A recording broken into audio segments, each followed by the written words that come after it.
You're not welcome here." My father said it loud enough for everyone to hear. We were standing outside the funeral home. My grandfather's funeral. His father. Mourners in black stopped and stared.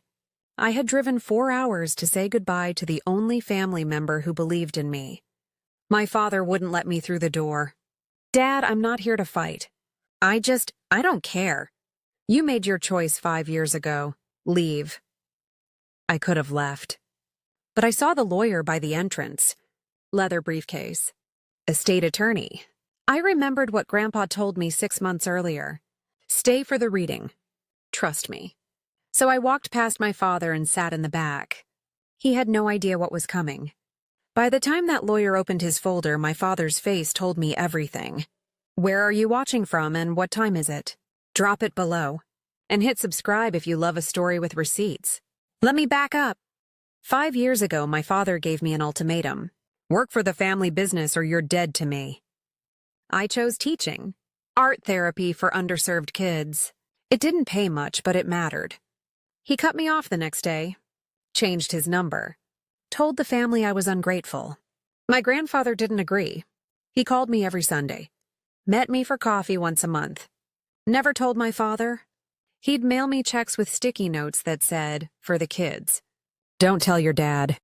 I saved every voicemail, every card, every note he wrote in his shaky handwriting. I didn't know why I kept them. I just did. My father, on the other hand, was the golden child. Built a career in corporate law. Drove the right car. Joined the right club. He assumed he'd inherit everything. The estate. The lakefront property. Grandpa's stake in the family business. $4.2 million. Plus the house. He'd been planning what to do with it for years. Grandpa never told him any different. But 6 months before Grandpa died, he handed me a folder at a diner. "Keep this safe. You'll know when to open it." I hadn't opened it yet. I didn't need to, because I hadn't seen my father in 5 years. And I didn't expect him to welcome me at the funeral. But I definitely didn't expect what came next.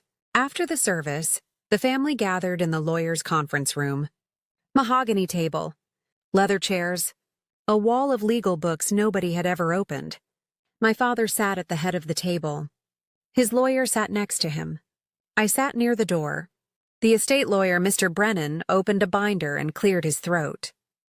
"Thank you all for coming. We're here to execute the last will and testament of Edward Callahan." My father leaned back. He looked calm, confident. Mr. Brennan began reading. "To my son, I leave my gratitude for the years we shared and my hope that he finds peace." My father nodded slightly. He was waiting for the property list. Mr. Brennan turned the page. "And a sum of $10,000. The room went silent. My father blinked. "I'm sorry, what?" Mr. Brennan didn't look up. "To my grandchild, I leave the remainder of my estate. All real property, financial accounts, business equity, and personal effects." He listed it line by line. The house, the IRAs, the brokerage accounts, the car, the heirlooms, all of it, to me. My father stood up. "This is a mistake." This isn't valid." "You can leave," my father's attorney said, looking at me. "This doesn't concern you anymore." But Mr. Brennan held up one hand. "If everyone could remain seated." "We're not finished." My father's lawyer stood. "Mr. Brennan, my client intends to contest this will on the grounds of undue influence and diminished capacity. We'll be filing within the week." Mr. Brennan nodded. "That's your right." My father turned to me. "He wasn't in his right mind. You isolated him. You manipulated an old man. I didn't. You were always good at playing the victim." He walked out. His lawyer followed. The room emptied fast. Cousins I hadn't seen in years wouldn't look at me. I sat there alone, staring at the binder. Mr. Brennan closed it gently. "They'll fight this. You need to be ready." I nodded. But my hands were shaking. I walked to my car thinking maybe I shouldn't have come. Maybe this was a mistake. Maybe my father was right and I'd just lose it all in court. Then I remembered the folder. I drove home, pulled it from my glove box, and opened it. Inside were 12 letters. Handwritten, dated, notarized. Every single one explained why Grandpa chose me, and every single one was signed by a witness. I had proof. He'd been planning this for years, but I had no idea how hard my father would fight. That night, I read every letter. They were written over 5 years. One every few months, each one was notarized. Each one was dated. Grandpa's handwriting got shakier near the end, but his words were clear. One letter, dated 2 years before he died, said this: "My son chose money over people. You chose people over money. That's why this is yours. Not as a reward, but because I trust you to do something good with it." Another one from 8 months before he passed. "I know he'll contest this. I know he'll say I wasn't thinking clearly, but I've never been more certain of anything. You have my heart. He has his career. That's the trade he made." I scanned every letter and emailed them to Mr. Brennan. He replied in under an hour. "This is strong, very strong, but prepare yourself. He'll fight harder now." I thought the letters would be enough. I thought my father would see them and back down. I was wrong. 2 days later, I got a certified letter. Formal will contest. Allegations of isolation, manipulation, and exploitation of a vulnerable adult. My father was all in. And I realized Grandpa had known this would happen. That's why he didn't just leave letters. He left a plan. The next month was a nightmare. My father didn't just contest the will. He launched a full campaign. He filed a motion claiming Grandpa had early-stage dementia. No medical records, just his word. He told the family I'd cut Grandpa off from everyone. Also false. Then he went to the press. Local news picked it up. "Devoted son fights to preserve father's legacy." The article painted me as the estranged grandchild who swooped in at the last minute. My phone exploded. Friends asked if it was true. Colleagues sent me the link. I didn't respond. Mr. Brennan told me not to. But the legal fees were piling up. $3,000 the first week, then 5, then 8. I was a teacher. I didn't have corporate lawyer money. My father knew that. His attorney sent a settlement offer. "Your client will accept $500,000 and relinquish all claims to the estate. This is a one-time offer. If rejected, we will proceed to a full trial and seek sanctions." $500,000. It sounded like a fortune. But it wasn't the point. Mr. Brennan looked at me across his desk. "It's your call. But if we go to trial, it's going to get ugly." I took a breath. He called me a manipulator in front of my family. He tried to keep me out of my own grandfather's funeral. "I'm not folding." "Then we fight." I nodded. "We fight." My father wanted me to break. He had no idea Grandpa had recorded everything. 1 week before the hearing, Mr. Brennan called me into his office. "I need to show you something." He opened his laptop and turned it toward me. It was a video, dated 3 months before Grandpa died. Grandpa sat in a chair facing the camera, dressed in a button-down, hair combed. He looked straight into the lens. "My name is Edward Callahan. Today is November 12th, 2022. I'm recording this statement in the presence of my attorney, David Brennan, to confirm that my last will and testament reflects my true wishes." His voice was steady, clear. "I am of sound mind. I have not been coerced, threatened, or manipulated. I am leaving the majority of my estate to my grandchild because they have shown me integrity, compassion, and purpose. My son has chosen a different path. I respect his choices, but I do not trust him with this responsibility." The video was 4 minutes long. He named me. He explained his reasoning. He addressed every argument my father would make. Mr. Brennan paused it. He also underwent a cognitive assessment the same week. Perfect score. No impairment. He slid a medical report across the desk. Neuropsychological evaluation. Date stamped, notarized. I stared at the screen. He knew this would happen. He absolutely did. And he protected you before he was gone. I felt my throat tighten. Grandpa hadn't just left me money. He'd left me armor. Discovery is a beautiful thing. In a will contest, both sides have to turn over financial records. My father fought it. His lawyer tried to block it. The judge ordered it anyway. When the documents came through, everything made sense. My father had $780,000 in business debt. A failed expansion, bad loans, missed payments. He also had $150,000 in personal gambling losses, casino reward statements, wire transfers to offshore accounts. He'd asked Grandpa for a bailout, twice. Grandpa had said no. Both times. And Grandpa had documented every conversation. There were notes in his journal. Called again today. Needs money for the business. I told him I won't enable him. He didn't ask how I was feeling. Another entry 6 months later. He wants me to co-sign a loan. I said no. He hung up on me. My father wasn't fighting for legacy. He wasn't fighting for love. He was fighting because he needed $930,000 to survive. And I was standing in front of it. Mr. Brennan looked at me. You want to use this? I nodded. All of it. I felt sorry for my father for about 10 seconds. Then I remembered the funeral. And I remembered that Grandpa had seen this coming all along. I made my decision that night. No settlement. No compromise. We filed a motion for summary judgment.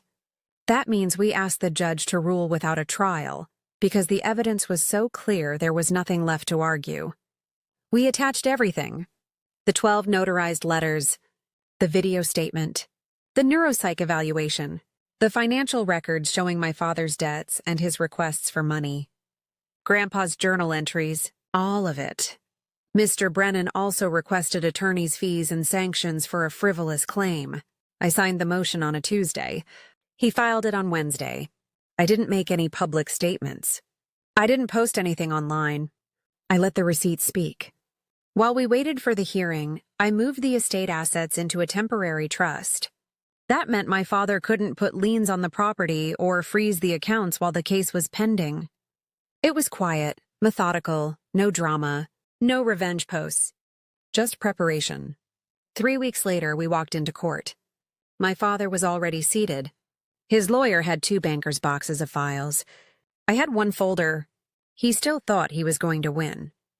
He looked at me across the aisle. I didn't look back. I didn't need to. I wasn't there to argue with him. I was there to win. The hearing started at 9 a.m. County Probate Court. Small room. Wood paneling. Judge Morrison presiding. My father's attorney went first. He argued undue influence. He said I'd taken advantage of an elderly man. He called my estrangement strategic isolation. He submitted character statements from family members who barely knew Grandpa. It took 20 minutes. Then it was our turn. Mr. Brennan stood. Your Honor, we'd like to present 3 pieces of evidence. He played the video. Grandpa's face filled the screen mounted on the wall. His voice filled the courtroom. I am of sound mind. This is my choice. I have not been coerced. I am leaving my estate to my grandchild because I trust them to honor the values I hold dear. The room was silent. My father stared at the screen, his jaw tight. The video ended. Mr. Brennan introduced the neuropsych evaluation. Conducted 1 week before the will was executed. Full cognitive battery, no impairment detected. Score, normal across all domains. He handed a copy to the judge. Then he introduced the financial records. The contestant owes $930,000. He requested bailouts from the decedent on 2 separate occasions. Both denied. These requests are documented in the decedent's personal journal and corroborated by bank records. He showed the journal entries on the overhead. The judge read them in silence. Then she looked at my father's attorney. Counselor, do you have any rebuttal evidence? Medical records showing cognitive decline? Testimony from a physician? He hesitated. No, Your Honor, but any evidence of coercion or manipulation? The timeline suggests evidence, Counselor, not suggestions. Silence. Judge Morrison closed the file. The will is admitted to probate as written. The motion for summary judgment is granted. The contest is denied. The court finds the claim was not brought in good faith. Attorney's fees are awarded to the respondent. We're adjourned. She stood. It was over in 12 minutes. My father didn't move. His lawyer closed his briefcase and walked out. I sat there barely breathing. Mr. Brennan leaned over. You won. I didn't say a word to my father. I didn't have to. 3 months later, my father's business went through a restructuring. He avoided bankruptcy, but he lost control. A partner bought him out. He kept a small consulting role. I heard about it through a cousin. We didn't speak. As for me, I paid the legal fees, $18,000 plus the awarded amount from the court. Then I did what Grandpa wanted. I established a foundation in his name, the Edward Callahan Youth Education Fund. It pays for art therapy, mentorship programs, and college prep for underserved kids in our county. I donated the lakefront property to a nonprofit that runs summer camps for foster youth. The sale funds went straight into the foundation. I kept teaching, part-time now, so I could run the fund. I still drive the same car. I still live in the same apartment. The money didn't change me. It gave me tools. Grandpa knew that. 4 months after the hearing, my father sent me an email. No subject line. It said, "I'd like to talk. Let me know if you're open to it." I read it twice. I thought about it for a week. Then I replied, "I'm not ready. Maybe someday. I hope you're okay." I didn't block him. I didn't curse him out. I just set a boundary. Because this was never about winning. It was about honoring the person who saw me when no one else did. Grandpa didn't leave me money because I was perfect. He left it because he trusted me to do something good with it. And because he knew my father would fight me for it. And he wanted me to have the proof I needed to stand my ground. He gave me more than an inheritance. He gave me a lesson. Family isn't about blood. It's about who shows up when it matters. It's about who sees you, believes in you, and fights for you even after they're gone. My father fought for money. Grandpa fought for me. And in the end, I didn't win because I had better lawyers. I won because Grandpa saw who I was when no one was watching. So here's my question for you. Have you ever had to choose between family loyalty and your own integrity? What did you do? Drop your story in the comments. I read everyone.